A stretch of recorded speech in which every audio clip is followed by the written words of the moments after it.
ఆత్మరక్షణ సువార్త సభలు ఇవి. అంటే ఆత్మ ఉందనేగా, ఆత్మ ఉందన్న ఉద్దేశంతో ఈ సువార్త సభలు పెట్టారా? అసలు ఆత్మే లేని పరిస్థితుల్లో ఏదో మాట దొరికింది కదా అని పెట్టారా అని ముందుగా ఆలోచించే ప్రయత్నం చేద్దాం. శరీరం ఉన్న ప్రతి ఒక్కరికి లోపల ఆత్మ ఉందన్న సంగతి ఖచ్చితంగా తెలియాలి. మొదటి వర్తమానంలో దైవదాసులు రవికుమార్ గారు 2000 సంవత్సరాల క్రితం యేసుక్రీస్తు ప్రభువారు ఈ సమాజానికి ఎంతో అవసరమైనటువంటి మాట, సమాధానం గురించి, సమాధాన పరచువారు ధన్యులు, వారు దేవుని కుమారులు అనబడుదురు అన్నటువంటి మాటను సభ దృష్టికి తీసుకొని వచ్చి సందేశాన్ని అందించారు. అదే సందర్భంలో అదే యేసుక్రీస్తు ప్రభువారు అదే సమాజంతో చెప్పిన మాట, ఆత్మ విషయమై దీనులైన వారు ధన్యులు, పరలోక రాజ్యం వారిదే అన్నాడు. అనగా ఆత్మను గూర్చిన ఆలోచన ఉన్నవారే ధన్యులు. ఇది ఆయన సమాజాన్ని తట్టి లేపి చెప్పిన సందేశం. ఆత్మను గూర్చిన ఆలోచన, ఆత్మను గూర్చిన విచారం, ఆత్మను గూర్చిన దీనత్వం, ఆత్మను గూర్చిన అవగాహన. శరీరము కేవలము నిష్ప్రయోజనము, ఆత్మ ఏ జీవింపజేయుచున్నది అని చెప్పింది కూడా యేసు ప్రభువే.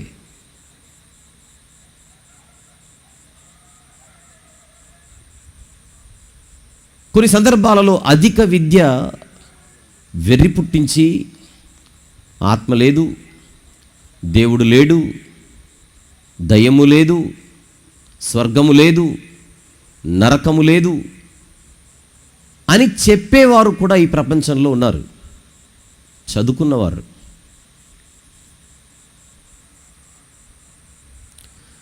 చదువుకున్నవారు దేవుడు లేడు అనేటువంటి మాటలు వినిపిస్తున్నారు ఈరోజు అంతర్జాతీయ వేదికలపై.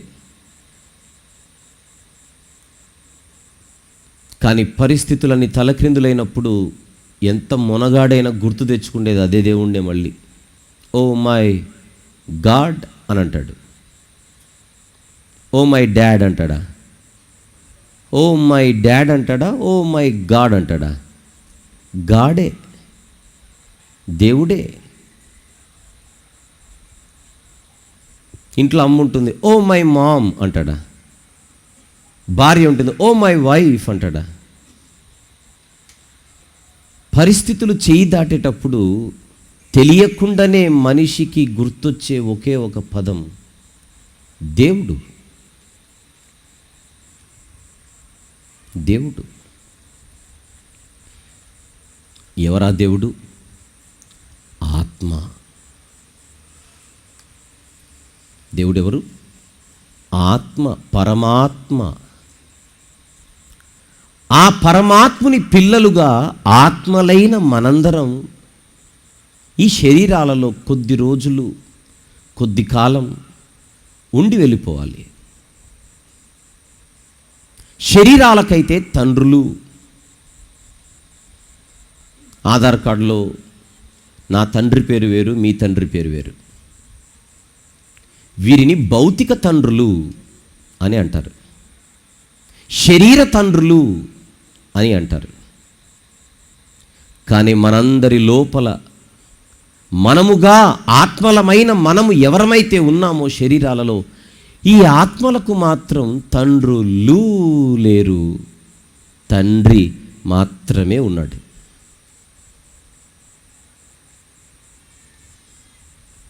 ఆ తండ్రి అయిన దేవుడు, ఆత్మలకు తండ్రి. ఆ తండ్రి మనతో ఎప్పుడు స్నేహితుడిగా ఉండాలే కానీ శత్రువుగా మారితే కష్టమన్నారు దైవదాసులు రవికుమార్ గారు మొదటి వర్తమానంలో. అవును, ఏ కుటుంబంలోనైనా బిడ్డలు తండ్రికి ఎక్కువ భయపడతారు. 99%. కర్ర విరిగిపోయేలా వీపు మోయించేది ఇంట్లో తల్లులైనా, అమ్మ చేతిలోని బెత్తానికి, అమ్మ చేతిలోని గరిటెకు కూడా భయపడని పిల్లలు నాన్న కన్నెర్ర చేస్తే భయపడతారు. ట్రూ. ఎన్నిసార్లు తల్లులు ఆశ్చర్యపోలేదు, వీడు నాకెందుకు భయపడ్డని. ఆయన అరవడు, కరవడు, తిట్టడు. ఆయన ఒక దెబ్బేయాలంటే చాలా రోజులు పడుతుంది, కానీ ఆయన అంటే కుటుంబంలో అందరికీ గజగజ.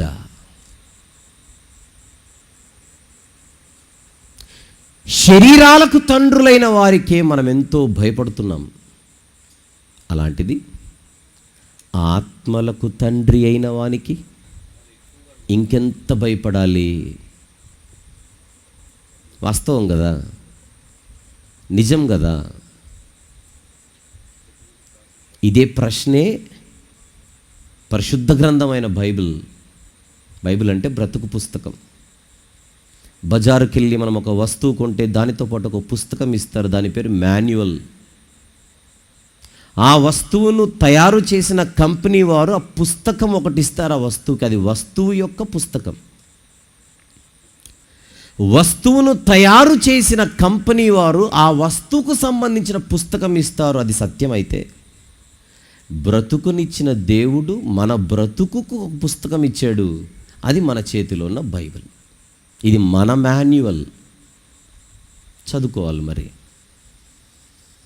మత పుస్తకం అని దానికి ఒక ముద్ర వేసేసి పక్కన పెడితే అది మన తప్పు అవుతుంది. ఇది మత పుస్తకం కాదు, బ్రతుకు పుస్తకం. తీద్దాం. హెబ్రీయులకు వ్రాసిన పత్రిక.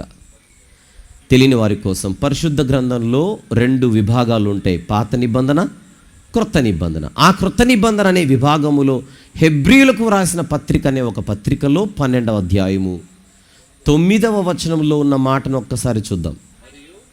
మరియు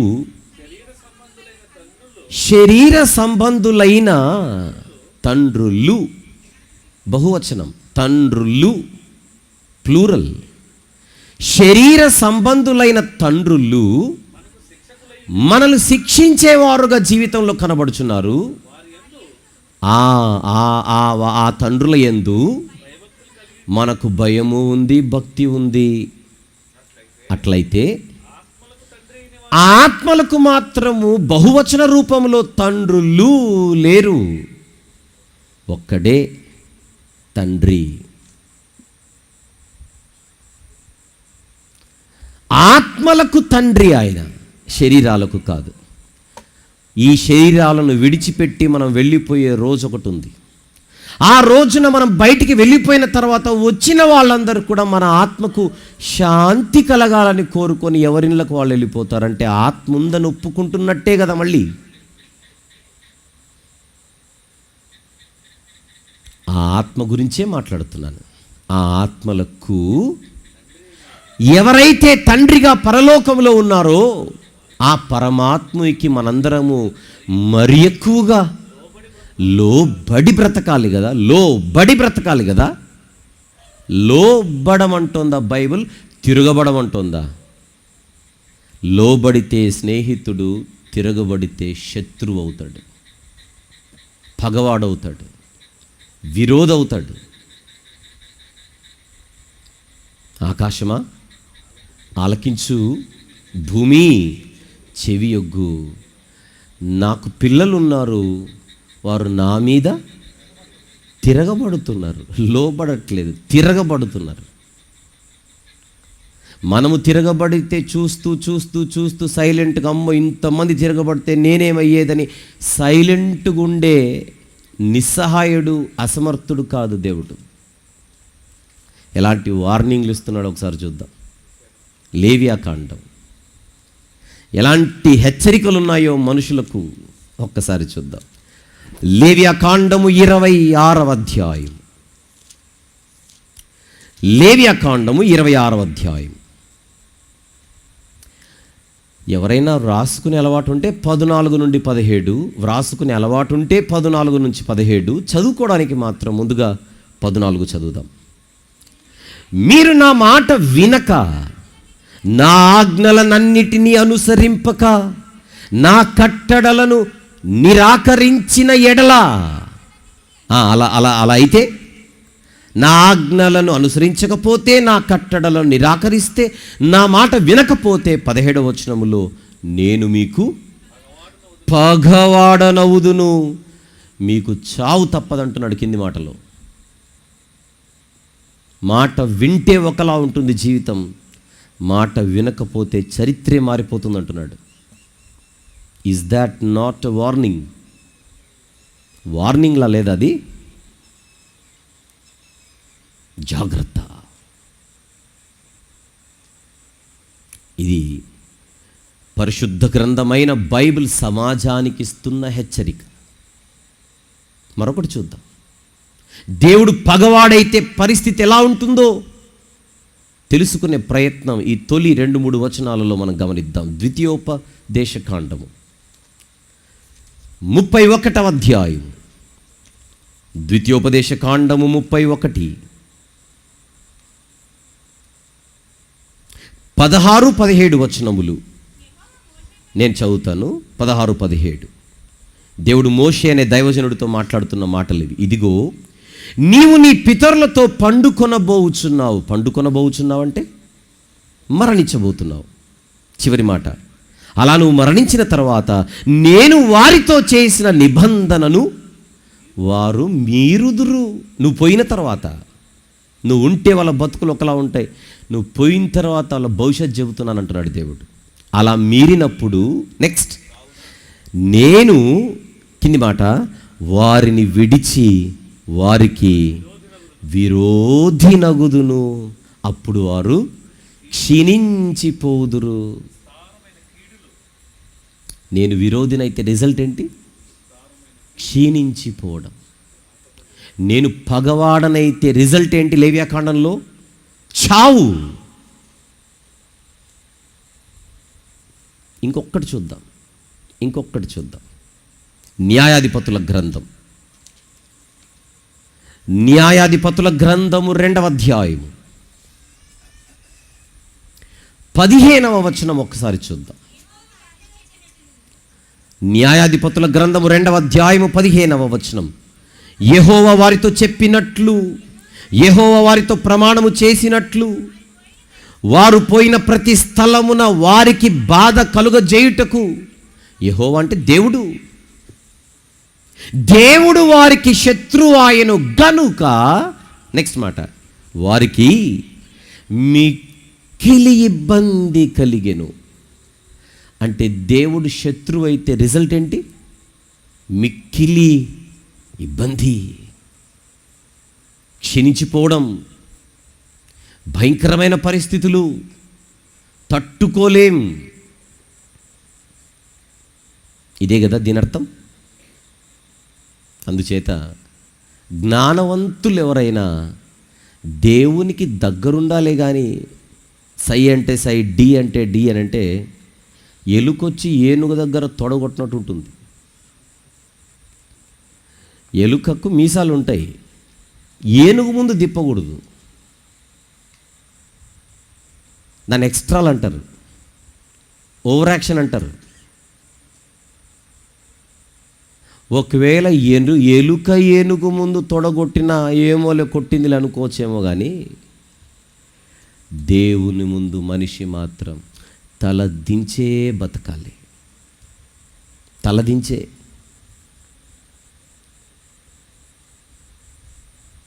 అప్పుడే పరమాత్ముని నుండి మన ఆత్మకు రక్షణ సమీపంగా ఉంటుంది.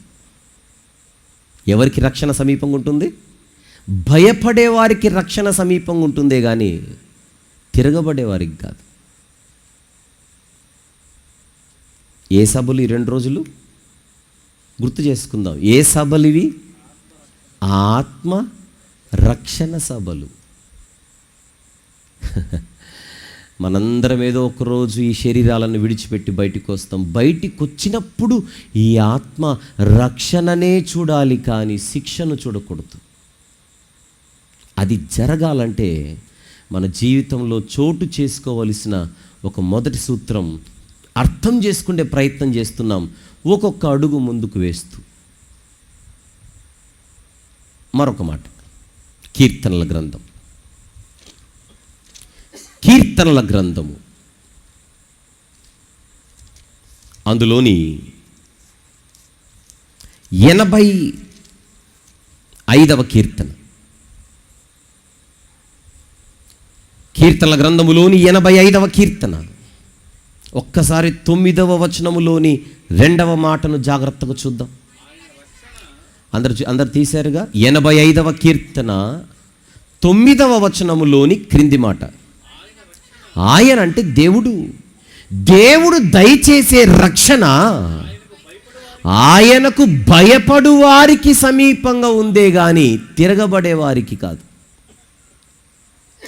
ఇవన్నీ మన బైబిల్లోనే ఉన్నాయా, లేకపోతే నేనేమైనా స్క్రీన్ మీద చూపిస్తున్నానా? మన బైబిల్లో ఉన్నవే, మన బైబిల్లో ఉన్నవే. ఎవరికి సమీపంగా ఉన్నది రక్షణ? ఆయనకు భయపడేవారికి.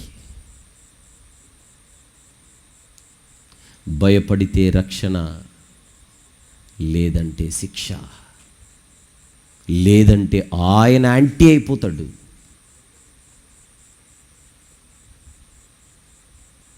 రైట్. ఇప్పుడు నేను ఒక ప్రశ్న అడిగాను అనుకోండి, అడగను కానీ అడిగాను అనుకోండి, ఏం ఆన్సర్ వస్తుందో చెప్పనా?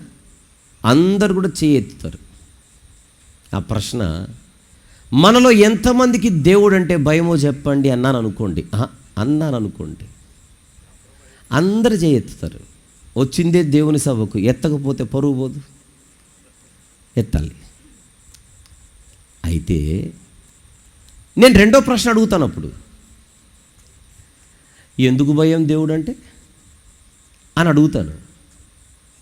అడగాల్సి వస్తుంది. ఎందుకు భయం దేవుడు అంటే?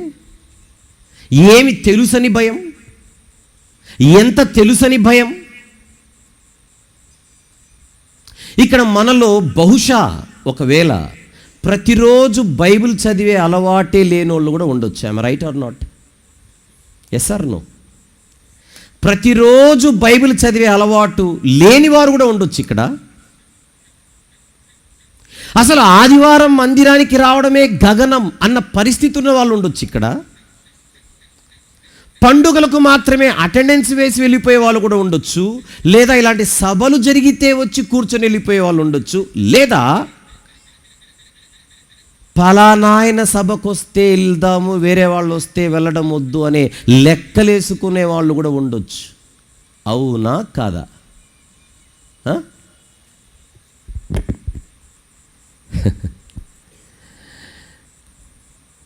మన ఏకాగ్రత, మన దృష్టి, లేదా మన చూపు, మన ఆలోచనలు, మన తలంపులన్నీ దేవుడు మన చేతికిచ్చిన గ్రంథం వైపు లేకుండా వేటి మీదనో మనసు పెట్టి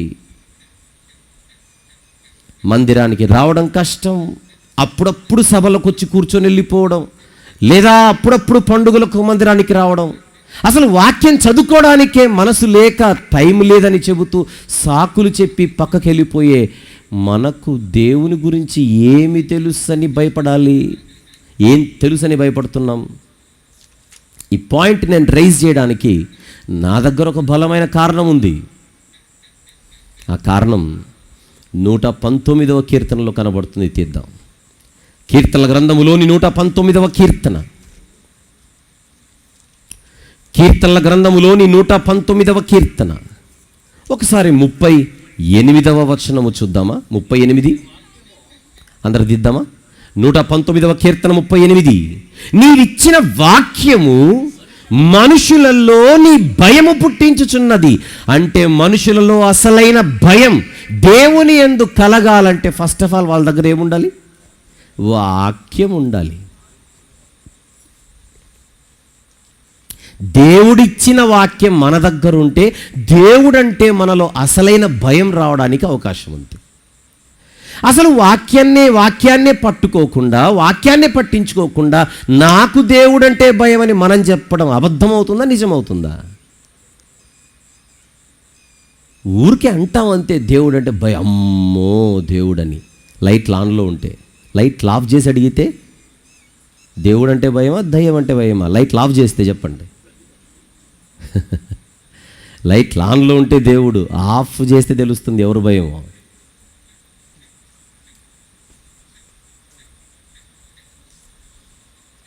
మన జీవితంలో చాలా తప్పులు జరిగిపోతున్నాయి. ఆ తప్పులలో మొదటి తప్పే దేవుని గ్రంథమునొద్దకు మనము రాకపోవడం, ఆ గ్రంథాన్ని పట్టించుకోకపోవడం. దానివల్ల జరుగుతున్న నష్టం ఏంటి అని అడిగితే, నంబర్ 1, వాక్యము మనకు అవగాహన లేకపోతే, వాక్యముపై మనకు నాలెడ్జ్ లేకపోతే, వాక్యములో మన మనసు లేకపోతే దేవుని గురించి తెలిసే అవకాశం లేదు. దేవుని గురించి తెలిసే అవకాశం లేకపోతే అసలు దేవుడంటే భయపడే అవకాశమే లేదు. అసలు దేవుడంటే భయం అనే పరిస్థితి మనలో లేకపోతే ఆత్మకు ఏమి లేదు, రక్షణ లేదు. ఇది లింక్.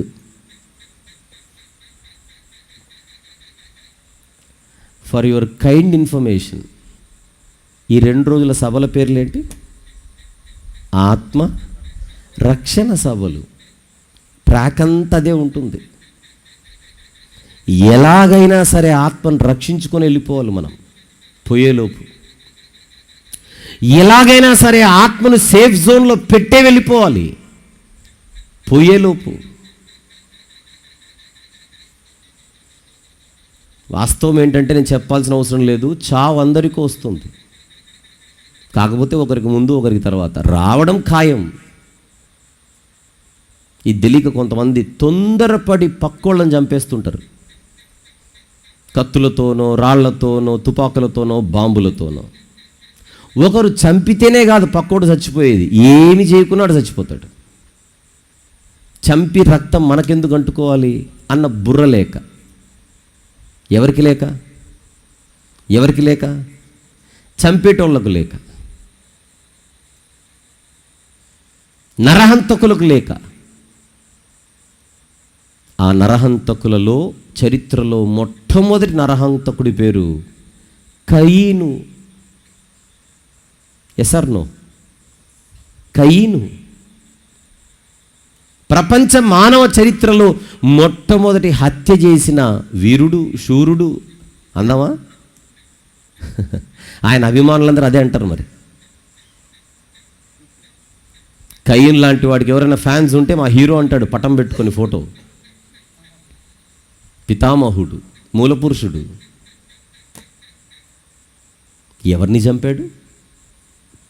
సొంత సహోదరుని చంపాడు. ఇప్పుడు కయీనే మన మీటింగ్లో ఉన్నాడు అనుకోండి, అందరం నిలబెట్టి అడగాల్సిన ప్రశ్న, నువ్వు చంపితేనే చచ్చిపోతాడు నీ తమ్ముడు. 5 రోజులు ఆగింటే తన టైం వచ్చేది పోయేది.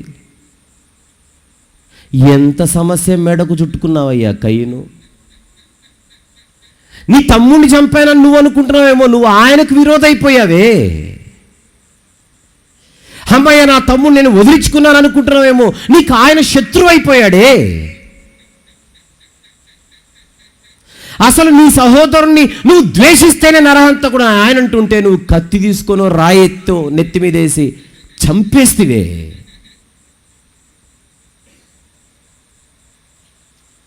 కానీ నీకు తెలియని ఒక అద్భుతమైన రహస్యమే, నీకు అంటే కయ్యనికి నీకు తెలియని ఒక అద్భుతమైన రహస్యమే, నీ తమ్ముడు చనిపోయేలోపు ఆత్మను సేఫ్గా పెట్టుకొని వెళ్ళిపోయాడు. హేబేలు గారు ఓడిపోయినోడు కాదు, గెలిచి వెళ్ళిపోయాడు. ఏమిటా విజయం? తన ఆత్మను దేవుని చేతిలో పెట్టేశాడు. తన ఆత్మకు రక్షణను సంపాదించుకొని వెళ్ళిపోయాడు. అందుకే హేబేలు గారికి ఉన్న పేరు నీతిమంతుడు. యేసుప్రభు అదే అన్నాడు హేబేలు గారి గురించి. మత్తయి సువార్త 23వ అధ్యాయం. మత్తయి సువార్త 23వ అధ్యాయము.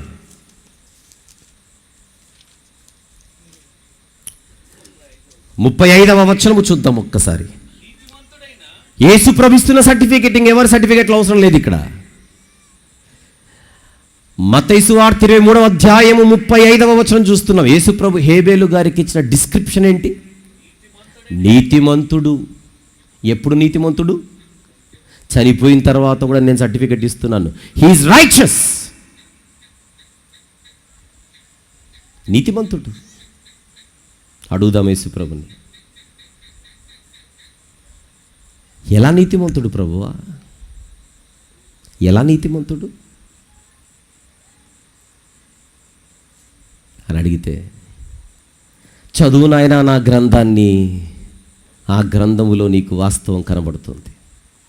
హేబేలు అన్న మనిషి దేనిని బట్టి నీతిమంతుడయ్యాడని అడిగితే, హెబ్రీయులకు రాసిన పత్రిక 11వ అధ్యాయం పరిశుద్ధాత్ముడు వ్రాయిస్తున్నటువంటి మాట ఇది. గొర్రెల కాపరి, గొర్రెలున్నాయి, ఆ గొర్రెలను తీసుకొని వచ్చి ఏదో అమ్మో మంచి మంచి గొర్రె పిల్లలు పుట్టేశాయని ఉత్సాహముతో వచ్చి బలి అర్పించిన వాడు కాదు. ఇక్కడ కారణం చెబుతున్నట్టు 4వ వచనం, 11వ అధ్యాయము 4వ వచనం హెబ్రీ పత్రిక. విశ్వాసమును బట్టి హేబెలు కయీను కంటే శ్రేష్టమైన బలి దేవునికి అర్పించెను. ఒకటే కుటుంబం, ఇద్దరు వ్యక్తులు, ఫ్యామిలీ ఒకటే, వ్యక్తులిద్దరు. ఈ ఇద్దరు వ్యక్తులకు ఒక్కొక్క వ్యక్తిత్వం. ఒకరిలో ఏమో విశ్వాసం ఉంది, మరొకరిలో అదే విశ్వాసమే కరువైంది. ఆకాశమందున్న దేవుడు ఇద్దరిని చూస్తే ఒకరిలో ఆయనకు ఒకటి కనబడింది, మరొకరిలో ఇంకొకటి కనబడలేదు. కనబడిందేంటి, కనబడనిదేంటి చెప్తున్నాడు అక్కడ? విశ్వాసం. హేబేలు గారిలో ఉన్నది విశ్వాసం. ఓ హేబేలు ఆత్మకు రక్షణ దొరకాలంటే ఫస్ట్ హేబేలు గారిలో ఏముండాలి? విశ్వాసం ఉండాలన్నమాట. ఏమిటా విశ్వాసానికి ఉన్న శక్తి అని చూస్తే, దేవుడు అతని అర్పణలను గురించి సాక్ష్యం ఇచ్చినప్పుడు అతడు దేనిని బట్టి? ఆ విశ్వాసమును బట్టి. అలా సాగదీయకపోతే అవిశ్వాసమును బట్టి అవుతుంది. అంతేనా? నేను స్పీడ్లో ఫ్లోలో ఆ విశ్వాసమును బట్టి అని చదివేటప్పుడు పొరపాటున వరకు నా అవిశ్వాసం అని పడింది అనుకోండి, అబద్ధ బోధకుడు నా మెడలో పెద్ద ట్యాగ్ వేయరు. అతడు ఆ విశ్వాసమును బట్టి నీతిమంతుడని సాక్ష్యము పొందెను. వావ్! పరలోకం రావాలంటే భూమి మీద ఈ సర్టిఫికెట్ సంపాదించాలి మనం. ఏమిటా సర్టిఫికెట్? నీతిమంతుడని సర్టిఫికెట్ సంపాదించాలి. టీచర్లు ఉన్నారు ఇక్కడ. పిల్లలకు అప్పుడప్పుడు కాండక్ట్ సర్టిఫికెట్, బోనఫైడ్ సర్టిఫికెట్ అని ఒకటి ఇవ్వరు? అందులో ఏం రాస్తారు? ఇతని కాండక్ట్ అంతా, క్యారెక్టర్ అంతా సో సాటిస్ఫాక్టరీ, అంటే వెరీ గుడ్ అనే రాయాలి. అలానే రాస్తారు. లేదంటే వాడి కెరియర్కే ప్రమాదం. బడి నుంచి కాలేజీకి వెళ్ళే లోపు బడిలో మంచోడని సర్టిఫికెట్ పొందాలి. ప్రభుత్వ రంగంలో ఉద్యోగం సంపాదించాలంటే వెనకాల కేసులు ఏముండకూడదు. ఈ దేశం నుండి మరొక దేశానికి వెళ్ళాలంటే ఇక్కడ కంప్లీట్గా అన్ని విషయాలలో క్లియరెన్స్ సర్టిఫికెట్ ఉండాలి. 40 కేసులు పెట్టుకొని నేను బార్డర్ దాటుతానంటే కుదరదు. సర్టిఫికెట్. A certificate? మంచోడనే సర్టిఫికెట్ ఉంటేనే ఉన్నతి, పదోన్నతి దొరుకుతోంది, తరగతిలోనైనా ఉద్యోగంలోనైనా. అలాంటిది పక్క దేశానికి వెళ్ళాలంటే మనం మంచోళ్ళమై ఉండాలంటుంది ఈ లోకం. ఎక్కడో ఉన్న పరలోకానికి వెళ్ళాలంటే భూమి మీద ఈ సర్టిఫికెట్ మనకు ఉండొద్దు. అది హేబేలు గారు సంపాదించారు. ఏమని? నీతిమంతుడని. దేవుడే సాక్ష్యం ఇస్తున్నాడట. ఏ కారణమును బట్టి, ఏ ఫ్యాక్టర్ని బట్టి హేబేలు నీతిమంతుడు ప్రభువా అని అడిగితే ఆయన అంటున్నాడు, హేబేలులో ఒక విశ్వాసం ఉంది. ఆ విశ్వాసమే కయీనులో కరువైంది. నెక్స్ట్ మాట, అతడు మృతి నొందియు. నెక్స్ట్ మాట, ఆ విశ్వాసము ద్వారా, అంటే ఒకటే విశ్వాసమే. ఎందుకు అనే ఒక డెఫినెట్ ఆర్టికల్ వాడుతున్నాడు అక్కడ? 2 విశ్వాసాలు, 3 విశ్వాసాలు, 4 విశ్వాసాలు లేవు. ఒకటే విశ్వాసం ఉంది. అదే విశ్వాసముతో బలి అర్పించాడు. అదే విశ్వాసముతో నీతిమంతుడని సాక్ష్యం పొందాడు. అదే విశ్వాసముతో మృతి నొందియు ఈరోజు మీటింగ్కి వచ్చి మాట్లాడుతున్నాడు. హేబేలు గారు లేరు, ఆయన జీవితం మన మధ్య ఉంది. ఈరోజు ఫస్ట్ డే మీటింగ్కి స్పీకర్ ఎవరు అనుకుంటున్నారు? హేబేలు గారే. నేను ఓన్లీ వాయిస్ని ఇస్తున్నా అంతే. ఆయన జీవితం ఈ రాత్రి మనందరికీ ఒక పాఠం. అందరికీ తెలుసు, సండే స్కూల్ పిల్లలకు కూడా. హేబేలు గారి వృత్తి ఏంటి? గొర్రెల కాపరి. కయీను వృత్తి ఏంటి? రైతు. ఒకరోజు హేబేలు గారు గొర్రెల మందలో నుండి గొర్రె పిల్లలు తీసుకొని వచ్చి బలిపీఠం ఎక్కించాడు. కయీను పొలము పంటలోనిది కొన్ని తీసుకొని వచ్చి ఇచ్చాడు. కానీ దేవుడు వారిద్దరిలో ఏముందని లేదా ఏమి లేదని పరిశీలిస్తున్నాడు. వీరిలో విశ్వాసం ఉందా లేదా అని చూస్తున్నాడు. అబ్బా, మంచి మంచి గొర్రె పిల్లలు వచ్చేసాయి, ఉత్సాహంగా పరిగెత్తుకుంటూ దేవునికి ఇచ్చేద్దాం అని ఉత్సాహంతో పరుగులెత్తొచ్చిన వాడు కాదు హేబేలు. హేబేలు గారి అర్పణను దేవుడు అంగీకరించడానికి దేవునికి కనబడినది ఫెయిత్. ఏమిటా విశ్వాసం? క్లూ ఇస్తాను, అందరికీ బాగా తెలుసు, ఆయన తీద్దాం. ఆదికాండము 4వ అధ్యాయం. ఆదికాండము 4వ అధ్యాయం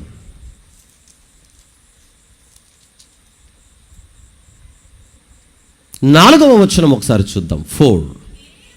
హేబేలు కూడా తన మందలో తొలుచూలన పుట్టిన వాటిలో క్రొవ్విన వాటిని కొన్ని తెచ్చి దేవునికి అర్పణగా బలిచ్చాడు. విషయం ఏంటంటే, నేను గొర్రెల కాపరిని, నా దగ్గర గొర్రెలు ఉన్నాయి, నేను చేయి పెడితే ఏది దొరికితే అది తీసుకొని వచ్చి బలిపీఠం ఎక్కిద్దామన్నది కాదు హేబేలు గారి పాయింట్. తన జీవితంలో తనకు ఒక టార్గెట్ ఉంది. ఆ టార్గెటే, నేను బతికున్నప్పుడే నీతిమంతుడని సర్టిఫికెట్ తీసుకోవాలి. అది టార్గెట్. ఈ రాత్రి సభలో, ఈ ఆత్మరక్షణ సభలలో మొదటి రోజున మనందరికి ఉండాల్సిన లక్ష్యం అదే. ఏమిటా లక్ష్యం? పోయేలోపు సొంతిల్లు కట్టుకోవాలని కాదు. కొంతమందికి భలే ఉంటుంది, నేను పోయేలోపు ఒక సొంతిల్లు కట్టుకొని ఒక్కరోజు ఉండైనా చచ్చిపోవాలంటాడు. ఒక్కరోజు ఉండి చచ్చిపోవడానికి ఇల్లు కట్టుకోవాలా?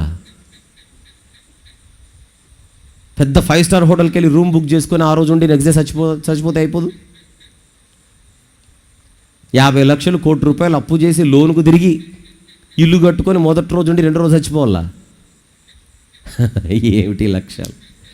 పోయేలోపు ఇల్లు కట్టుకోవాలి కాదు, పోయేలోపు గవర్నమెంట్ జాబ్ కాదు, పోయేలోపు సెటిల్మెంట్ కాదు, పోయేలోపు ఆస్తులు కాదు, పోయేలోపు ఇంకొకటి ఏదో కాదు. పోయేలోపు హేబేలు గారిలా ఏం సంపాదించాలి చెప్పండి అందరూ? దేవుని యొద్ద నుండి నీతిమంతుడనే సర్టిఫికెట్ సంపాదించి పోతేనే ఆత్మకు రక్షణ. ఇది టార్గెట్, ఇది గోల్, ఇది లక్ష్యం. అలా ఎవరైనా ఆత్మను రక్షించుకున్నారని చరిత్రలో కనబడుతుంటే మొట్టమొదట ప్రాణాలు వదిలిన వాడే జయించి వెళ్ళిపోయాడు లోకాన్ని. మానవ చరిత్రలో మొట్టమొదట ప్రాణాలు వదిలిన మనిషే నీతిమంతుడని సర్టిఫికెట్ తీసుకొని వెళ్ళిపోయాడు. ఆయన కదా జయించినవాడు. ఆయన కూడా చూడాల్సింది. సీటు సంపాదించినోడిని చూస్తే మనం ఎలా సీటు సంపాదించాలో తెలుస్తుంది.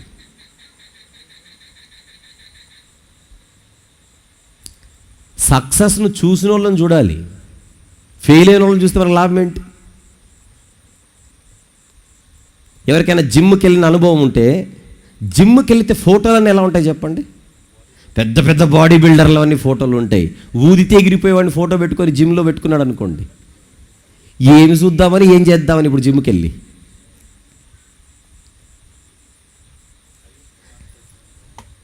సక్సీడ్ అయిన వారే రోల్ మోడల్స్. ఈ రాత్రి మనకు రోల్ మోడల్ ఎవరు? పేరు చెప్పేచ్చిక, హేబెలు గారు. కారణం, ఆయన సర్టిఫికెట్ కొట్టెళ్ళిపోయాడు కనుక. ఆయన్ని అడుగుదాం, what is the secret of your success అంటే ఆయన బూస్ట్ అని చెప్పడు, ఫెయిత్ అని చెబుతాడు. ఇంకా boost is the secret of my energy అన్నాడు, faith is the secret of my energy. విశ్వాసం.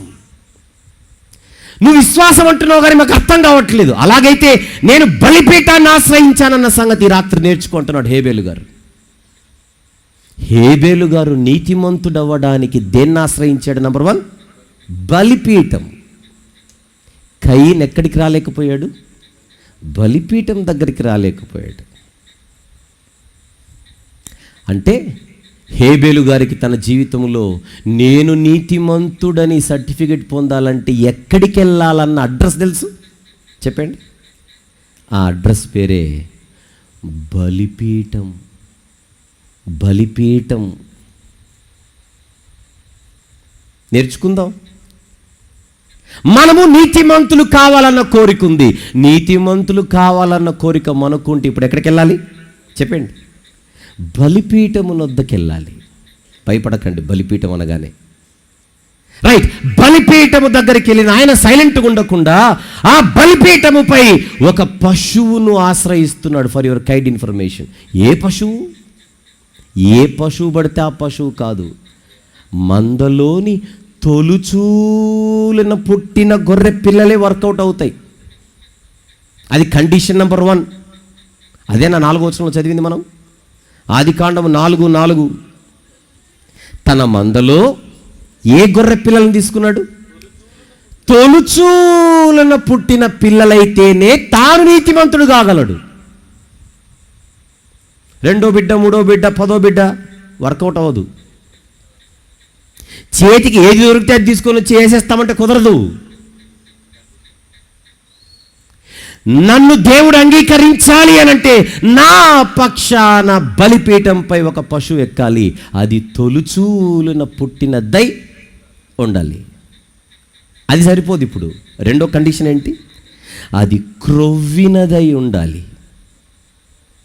4వ వచనంలో అది కనపడుతుందా? తొలుచూలున పుట్టినది. నెక్స్ట్, క్రొవ్వినవి. క్రొవ్వినవి అంటే అర్థం ఏంటో చెప్పనా? ఏ జబ్బు లేనివని. పాత నిబంధనలో క్రొవ్విన పశువులు అంటే లోపమే లేని, రోగమే లేని, జబ్బే లేని, సంపూర్ణ ఆరోగ్యకరమైన పశువు.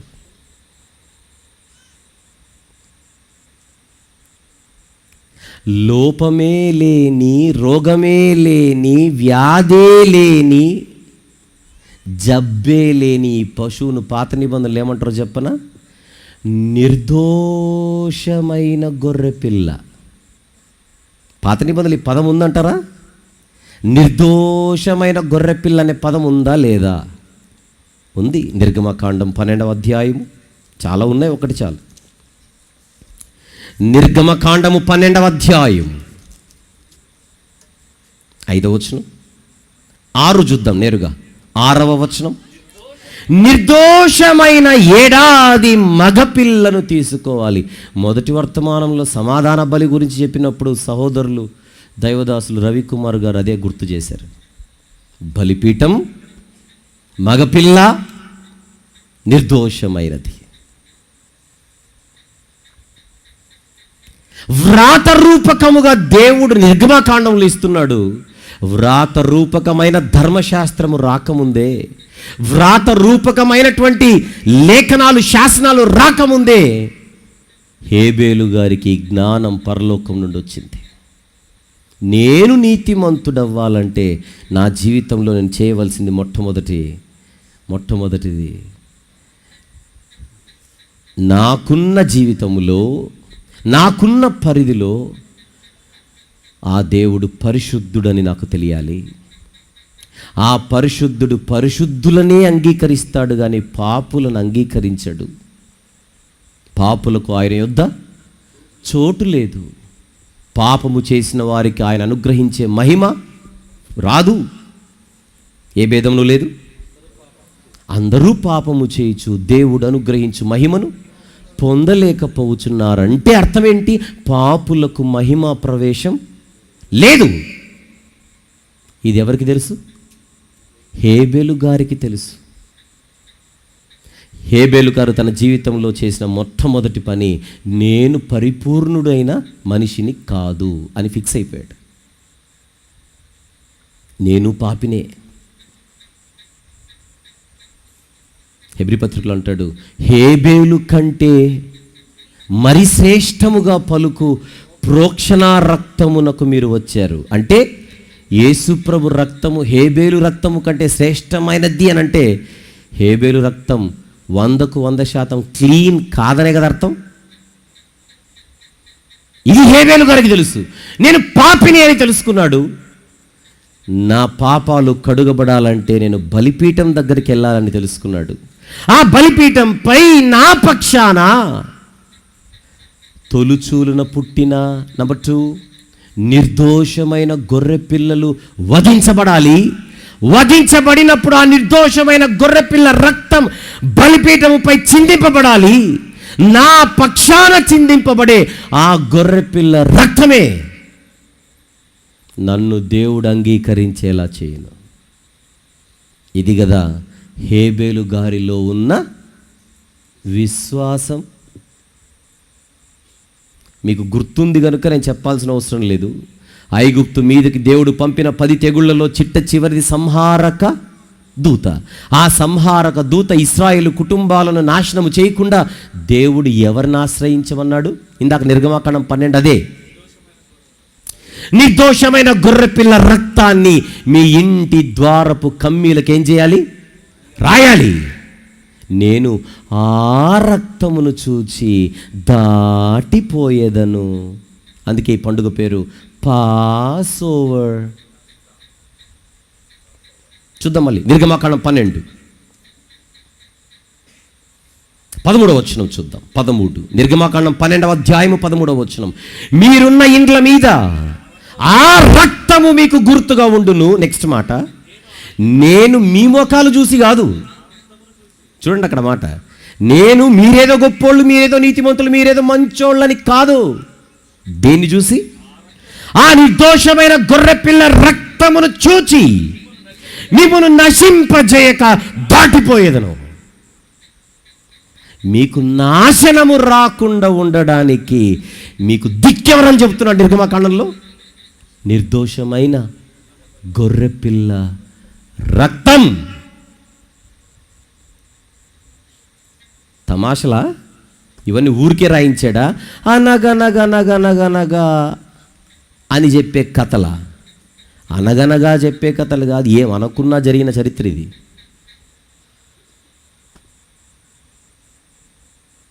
I'm speaking about the power of the blood of this lamp. గొర్రెపిల్ల రక్తానికి ఉన్న శక్తి గురించి మాట్లాడుతున్నా. ఇది 2వ పుస్తకం, బైబిల్లోని 2వ పుస్తకం నిర్గమాకాండం. కానీ మొదటి పుస్తకములోని మొదటి పేజీలలోనే నిర్దోషమైన గొర్రెపిల్ల రక్తాన్ని ఎవరు ఆశ్రయించారు? హేబేలు అనే ఒక భక్తుడు. మరి ఈ పెద్ద మనిషి ఏం చేశాడు? కయ్యను పంట పండిందని కానుకిచ్చి వెళ్ళిపోయాడు. కానుకిస్తే సరిపోద్దా కయ్యను? నువ్వు కానుకిచ్చి పరలోకం కొట్టేద్దాం అనుకుంటున్నావా? కానుక మాత్రం ఇచ్చిన పాపము మాత్రం పోదు. కానుకలు ఇచ్చేవాడైనా సచ్చేలోపు దేన్ని ఆశ్రయించాలి? నిర్దోషమైన గొర్రెపిల్ల రక్తాన్ని ఆశ్రయించాలి. అనగానే పక్కూరులో ఉందా గొర్రెలు, ఈ ఊరిలో ఉన్నాయి గొర్రెపిల్లలు ఎదగకూడదుక. ఈ గొర్రె పిల్లలన్నీ అసలైన రాబోయే గొర్రె పిల్లను సూచించుచున్నవి. ఏంది పస్కా పశువు? దీని పేరేంటి నిర్గమకాండంలో? పస్కా పండుగలోని పస్కా పశువు. అది పస్కా పండుగైనా, పులిన రొట్టెల పండుగైనా, ప్రథమ ఫలముల పండుగైనా, వారముల పండుగైనా, శృంగతరుల పండుగైనా, ప్రాయశ్చిత్తార్థ దినమైనా, లేదా పర్ణశాలల పండుగైనా, పండుగ ఏదైనా అది నీడ మాత్రమే, ఛాయ. అదే పౌలు భక్తుడు చెబుతున్నాడు కొలస్సీ పత్రికలో, కొలసైలకు వ్రాసిన పత్రికలో 2వ అధ్యాయం, కొలసైలకు వ్రాసిన పత్రిక 2వ అధ్యాయం 17 చూద్దాం నేరుగా. 17 ఇవి రాబో వాటి పాత నిబంధనలో చెప్పబడుతున్నటువంటి దినాలు, పండుగలన్నీ కూడా ఇవి రాబో వాటి ఛాయయే గాని నిజస్వరూపము క్రీస్తులో ఉన్నది. అందుకే కదా బాప్తిస్మిచ్చి యోహాను గారు యేసు ప్రభును చూడగానే ఆయన అంటున్న మాట, ఇదిగో లోక పాపమును మోసుకొని పోవు దేవుని గొర్రె పిల్ల. ప్రత్యక్ష గుడారం, ప్రత్యక్ష గుడారం, ప్రత్యక్ష గుడారం అని 100 సార్లు కనపడుతుంటుంది బైబిల్లో పాత నిబంధనలో. కానీ ఆ గుడారము ఎవరిని సూచిస్తున్నదో ఇప్పుడు మాట్లాడితే టైం సరిపోదు, కానీ ఒక చిన్న క్లూ ఇవ్వడానికి ప్రయత్నం చేస్తాను. హెబ్రీ పత్రికలో, హెబ్రీలకు వ్రాసిన పత్రిక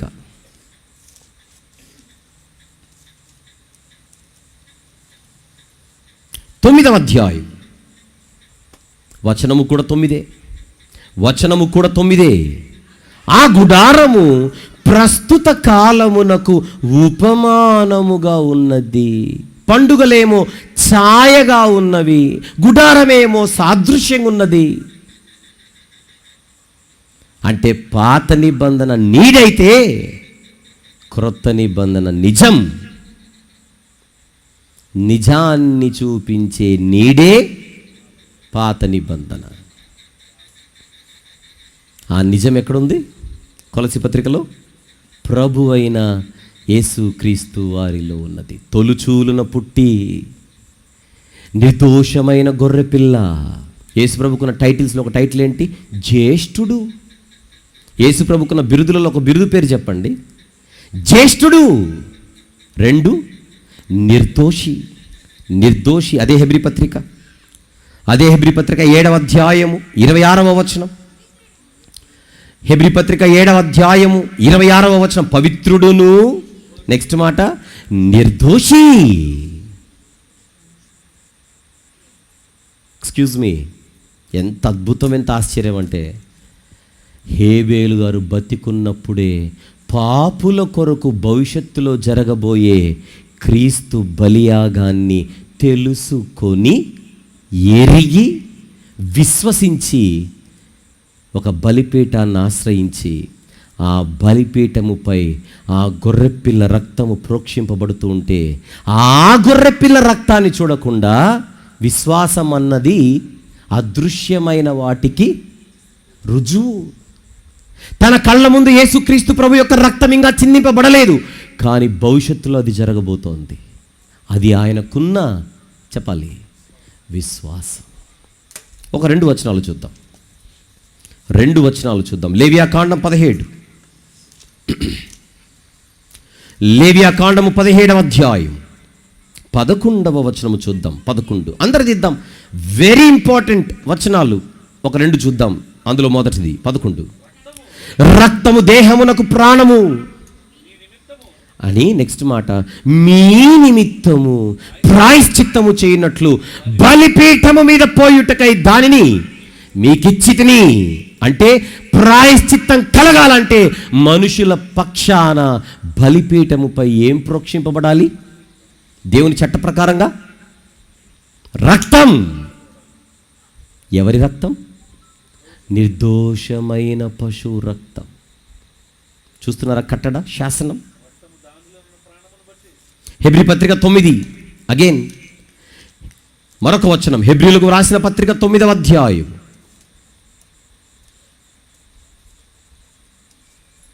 22వ వచనము చూద్దాం. హెబ్రీ పత్రిక 9:22. మరియు ధర్మశాస్త్ర ప్రకారము సమస్త వస్తువులను రక్తము చేత శుద్ధి చేయబడుననియు, నెక్స్ట్ మాట, రక్తము చిందింపబడకుండా పాపక్షమాపణ కలుగదని సామాన్యంగా చెప్పవచ్చు. చిన్న నాలెడ్జ్ ఉంటే అంటున్నాడు భక్తుడు. ఈ మాటలు ఈ రాత్రి మనం మాట్లాడుకొనుచున్నాము, కానీ ఈ మర్మం, ఈ సీక్రెట్ ఎవరికి ముందే తెలుసు? ఈ రాత్రి మనం మాట్లాడుచున్న హేబేలు గారికి తెలుసు. ఎవరు తెలుసుకోలేకపోయారు? కయీను.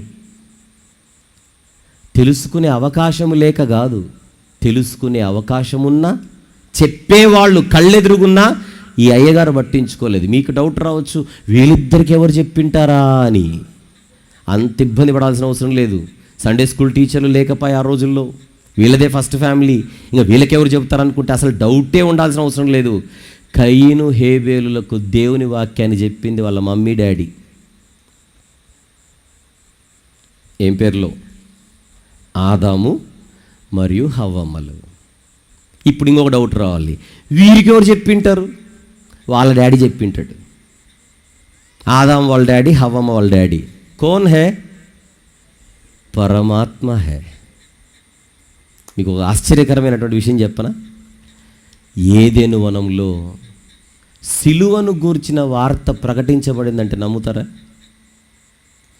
ఏదెను వనములో ఆదాము హవ్వమ్మలు తోట దాటకముందే వారిద్దరికీ సిలువను గూర్చిన వార్త ప్రకటించబడింది.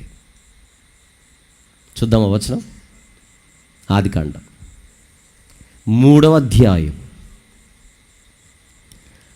వచనం దగ్గరికి వెళ్ళే ముందుకు ఒక చిన్న మాట అడుగుతున్నా. హవ్వమ్మను మోసపుచ్చింది ఎవరో చెప్పండి. వినపడట్లేదు, అందరు చెప్పాలి ఒక పేమనుకోకుండా. హవ్వమ్మను మోసపుచ్చింది ఎవరు? 2 ఆన్సర్లు వస్తున్నాయి. కొందరు సా అనేది మాత్రం అందరు వినపడుతుంది, తర్వాత వినపడట్లా. సర్పమా సాతానా? సర్పమన్నా కరెక్టే, సాతానన్నా కరెక్టే, టెన్షన్ ఎవరు పడాల్సిన అవసరం లేదు.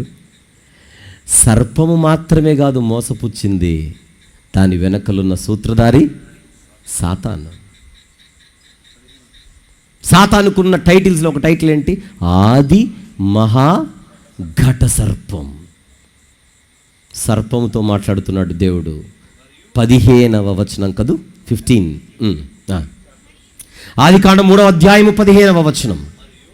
మరియు నీకును స్త్రీకిని నీ సంతానమునకును ఆమె సంతానమునకును వైరము కలుగజేసేదను అని. నెక్స్ట్ మాట, అది సర్పమా, సర్పమా అది నిన్ను తల మీద కొట్టును అని. బైబిల్ తెరిచిన వాళ్ళందరూ చూడండి, అది అన్న మాటకు ఫుట్ నోట్లో ఏముంది? ఆయన. ఇంతకీ మెసేజ్ ఎవరికి? కళ్ళ ముందు కనపడే తోటలోని సర్పానికి కాదు, కనబడకుండా తిరుగుతున్న ఆది మహాఘట సర్పానికి దేవుడు పంపిన వార్నింగ్ మెసేజ్ అది. ఏమని? ఈరోజు నా పిల్లలు ఓడిపోయారని నువ్వు పండుగ చేసుకోకరా ఫూల్.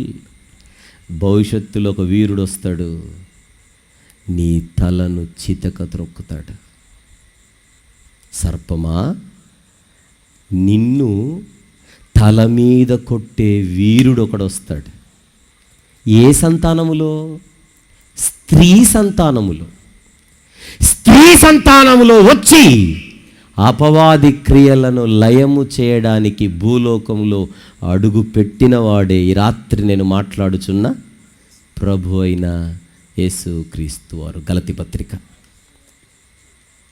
4వ అధ్యాయం, గలతీయులకు వ్రాసిన పత్రిక 4వ అధ్యాయం 4వ వచనం.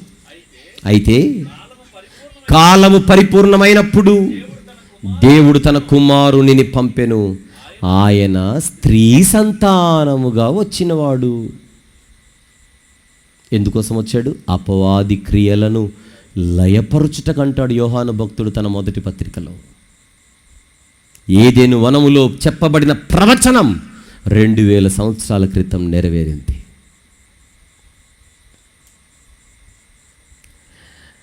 దయచేసి ఒక విషయం ఈ రాత్రి మనము సంపూర్ణంగా మనసులో పెట్టుకొని వెళ్ళిపోవాలి. అది ఏదెను వనంలో దిగంబరులుగా ఉన్న ఈ ఇద్దరికి బట్టలే గుట్టించిన ఆయన బతుకు బాగుపడడం కోసం సిలువను గురించిన వార్త చెప్పి పంపుతాడా, చెప్పకుండా పంపుతాడా?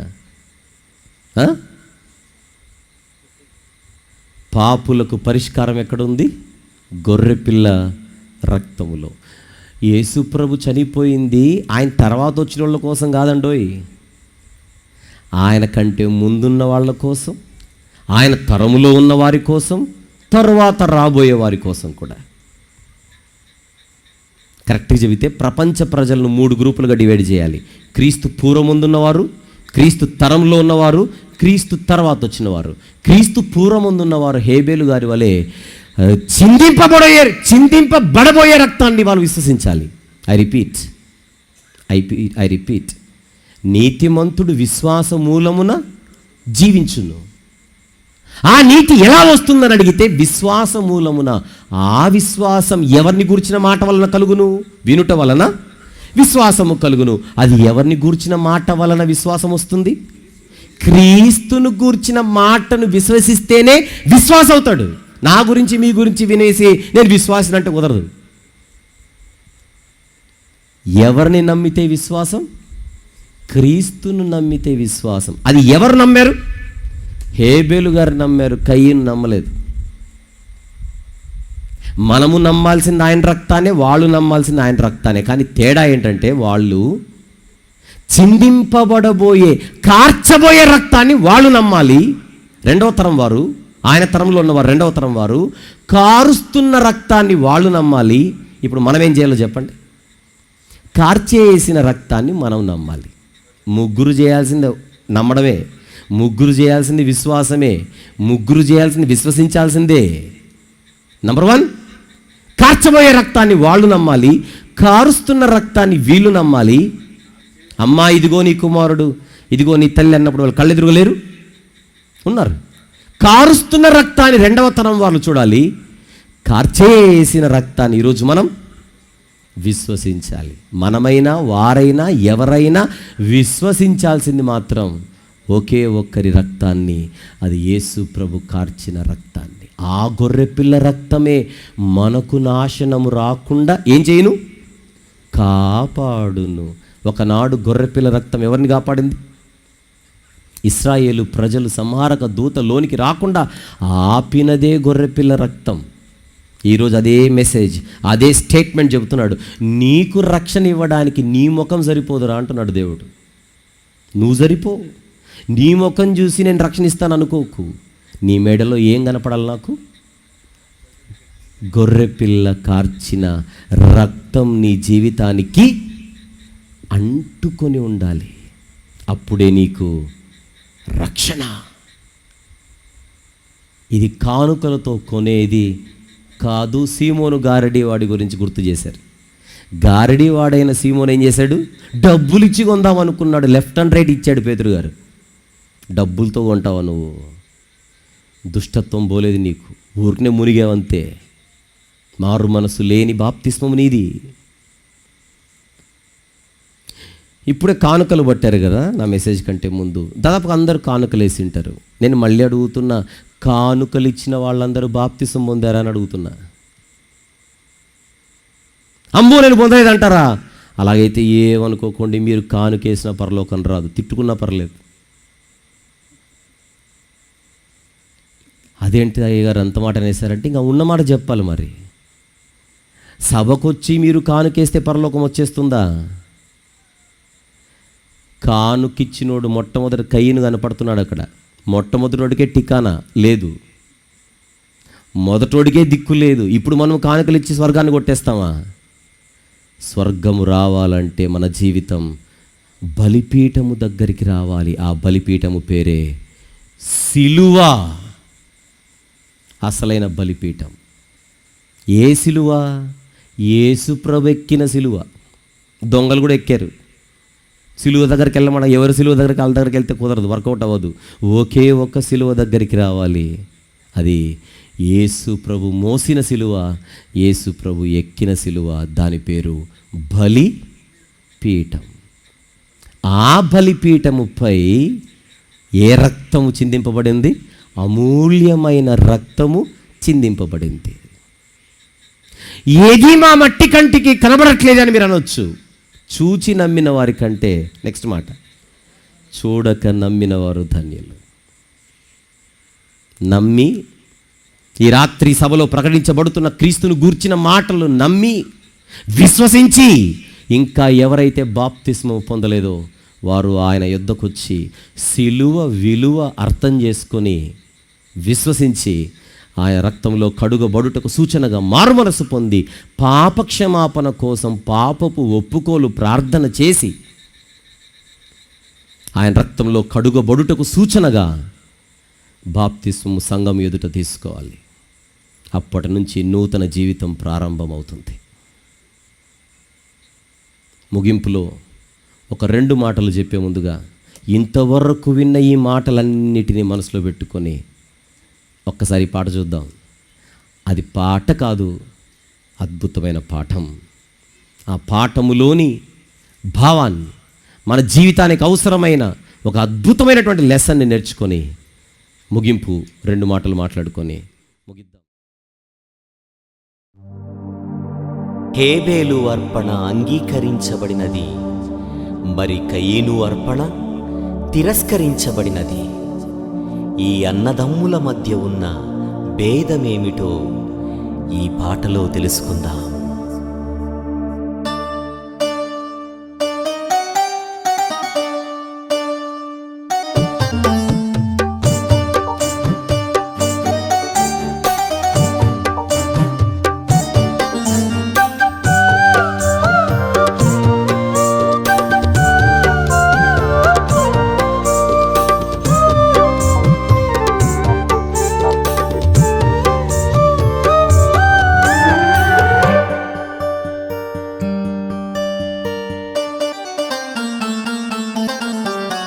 సిలువ విలువే నరులకే అర్థమయ్యేదెప్పుడో,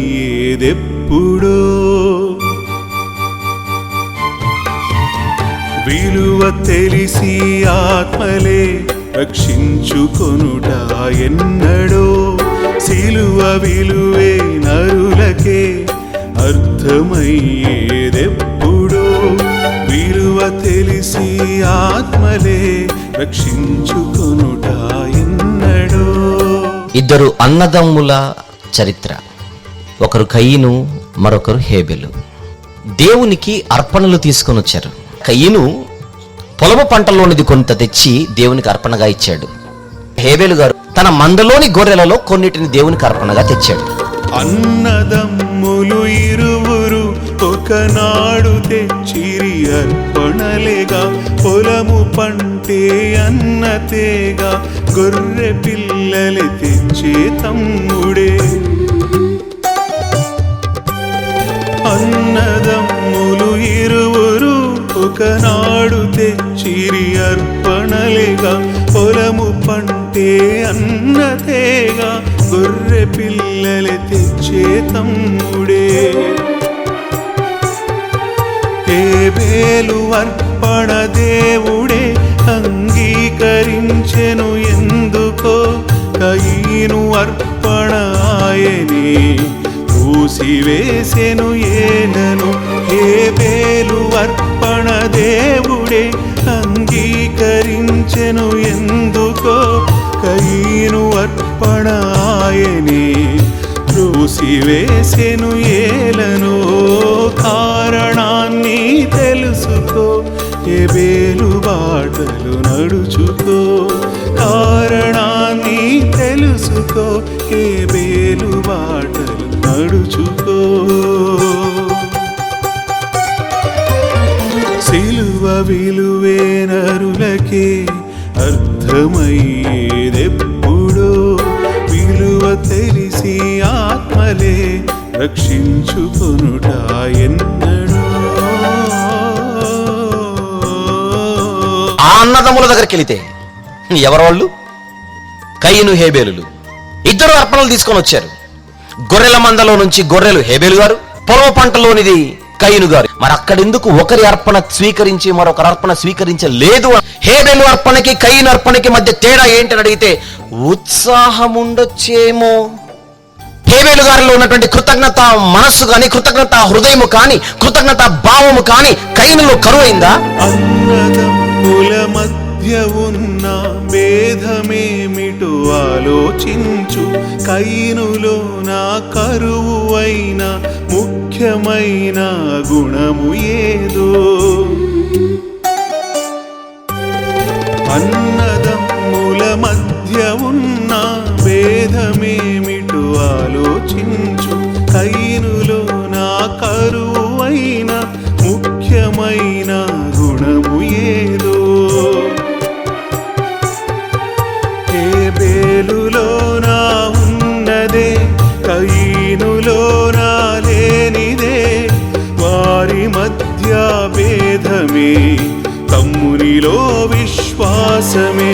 హేబేలులో నా ఉన్నదే, కయీనులో నా లేనిదే. వారి మధ్య భేదమే, తమ్మునిలో విశ్వాసమే.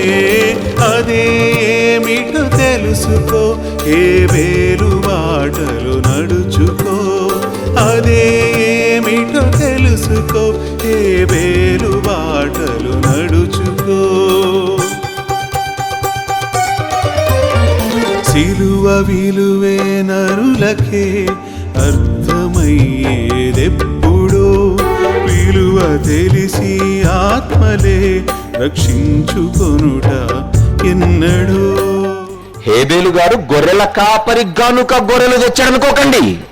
గొర్రెలను తీసుకొని రావడంలో ఆయనకు ఒక విశ్వాసం ఉంది. ఆ తెచ్చేటప్పుడు కూడా ఏది పడితే అది తీసుకొని రాకుండా ఆ గొర్రెలకు కొన్ని లక్షణాలు ఉండాలని డిసైడ్ అయిపోయాడు. ఏమర్పిస్తున్నాడు బలిపీఠంపై? క్రొవ్వినవి, అంటే నిర్దోషమైనవి. దానికి మరొక క్వాలిఫికేషన్ ఉండాలి. What is that? అది జ్యేష్ఠ సంతానమై ఉండాలి. హేబేలులో విశ్వాసమింతకు ఎవరి మీద ఉండెనో? తాను తెచ్చిన గొర్రెలన్నిటికున్న గుణములు ఏమిటో? హేబేలులో విశ్వాసమింతకు ఎవరి మీద ఉండెనో? తాను తెచ్చిన గొర్రెలన్నిటికున్న గుణములు ఏమిటో? తొలిచూలు నావి పుట్టినవే, లోపమేమీ లేనివే. నిర్దోషమైనవి అన్నీ ఎవరినవి సూచించెను? తొలిచూలు నావి పుట్టినవే, లోపమేమీ లేనివే. నిర్దోషమైనవి అన్నీ ఎవరినవి సూచించెనో? అదే ఎవరో తెలుసుకో, హేబేలు బాటలు నడుచుకో. అదే ఎవరో తెలుసుకో, హేబేలు బాటలు నడుచుకో. సిలువ విలువే నరులకే అర్థమయ్యేదెప్పుడో? విలువ తెలిసి ఆత్మలే రక్షించుకొనుట ఎన్నడో. లోక పాపము మోసుకొని పోవు దేవుని గొర్రె పిల్ల అయిన ఆ క్రీస్తును, ఆ క్రీస్తునే నిజమైన గొర్రె పిల్ల యొక్క నీడగా హేబేలు బలిపీఠం మీద కనబడుతున్న ఒక గొర్రె పిల్ల. హేబేలు బలిపీఠం మీద వధించబడినది ఎవరనుకుంటున్నారు?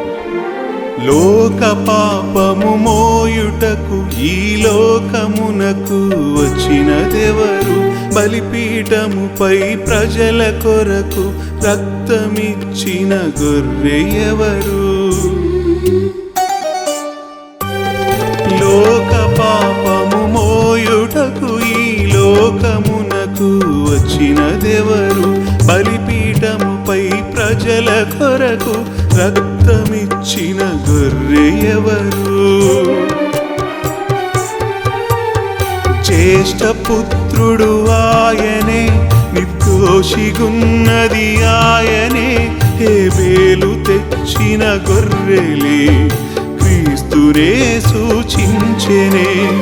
జ్యేష్ఠ పుత్రుడు ఆయనే, నిర్దోషి నిర్దోషిగున్నది ఆయనే, హేబేలు తెచ్చిన గొర్రెలి క్రీస్తునే సూచించెనే. వాస్తవాన్ని తెలుసుకో, హేబేలు బాటలు నడుచుకో. వాస్తవాన్ని తెలుసుకో, హేబేలు బాటలు నడుచుకో.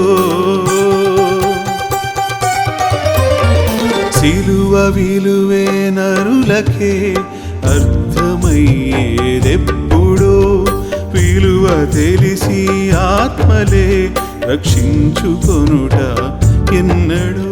అందరూ పాపము చేసి దేవుడు గ్రహించి మహిమను పొందలేకపోతున్నారు, ఇంక్లూడింగ్ హేబెలు కూడా.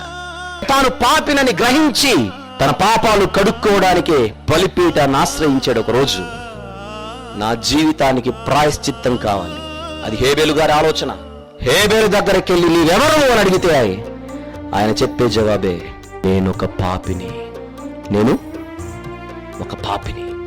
ఆ క్రీస్తనే నిజమైన గొర్రెపిల్ల యొక్క నీడగా హేబేలు బలిపీఠం మీద కనబడుతున్న ఒక గొర్రెపిల్ల. భేదమేమీ లేదు అసలు, పాపము చేయువారే అందరూ. హేబేలు కూడా వారందరిలో ఉన్నవాడని ఆలోచించు. భేదమేమీ లేదు అసలు, పాపము చేయువారే అందరూ. హేబేలు కూడా వారందరిలో ఉన్నవాడని ఆలోచించు. పాపి తానని గ్రహించి నీతిమంతుడు అవుటకే క్రీస్తు బలినే నమ్మెని, బలిని అందుకే ఇచ్చెనే. పాపి తానని గ్రహించి నీతిమంతుడు అవుటకే క్రీస్తు బలినే నమ్మెని, బలిని అందుకే ఇచ్చెనే.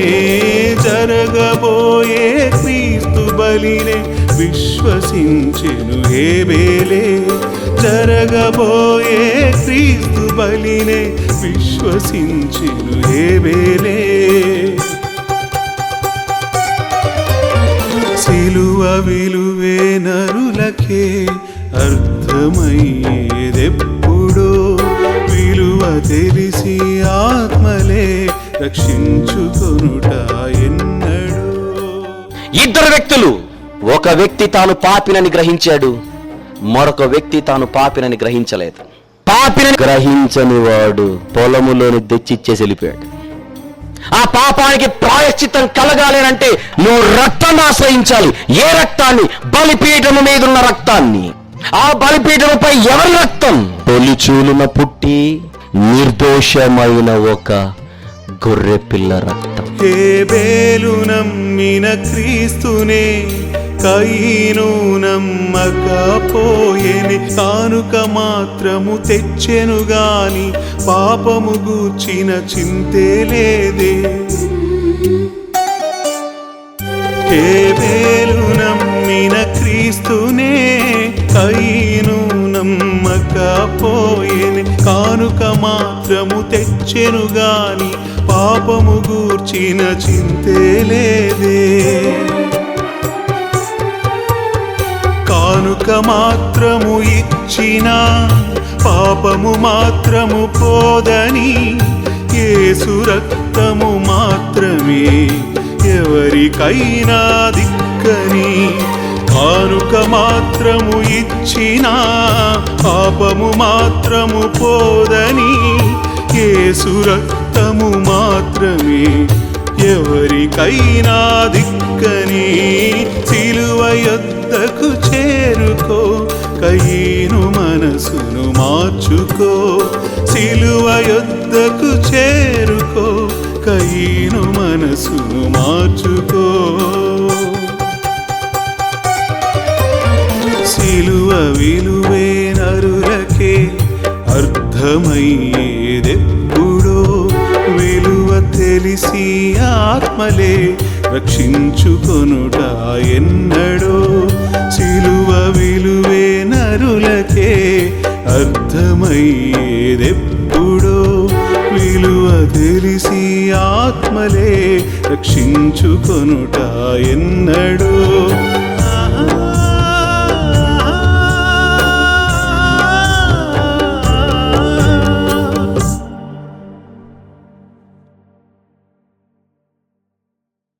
సిలువ విలువ చరిత్రలో హేబేలు గారికి అర్థమైంది, కయ్యనుకు అర్థం కాలేదు. అర్థం కానివాడు దుష్టుని సంబంధిగా వర్ణించబడ్డాడు వాక్యంలో. అర్థమైన వాడు నీతిమంతుడయ్యాడు. ఒక మనిషి నీతిమంతుడు అవ్వాలంటే సిలువే శరణ్యం.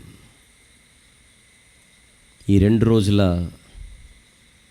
సభలలో ఇవ్వబడినటువంటి అంశాలలో ఇది తొలి అంశం. మీరు ఒకవేళ పత్రిక చూసింటే సిలువే శరణ్యమా? ఇప్పుడు మీరు చెప్పండి.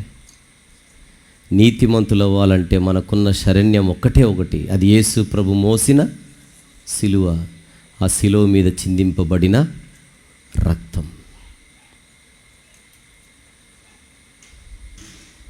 అందుచేత ఈయన గొర్రెల కాపరి కనుక ఇవి తెచ్చాడు, ఆయన రైతు కనుక తెచ్చాడు, తప్పేముంది?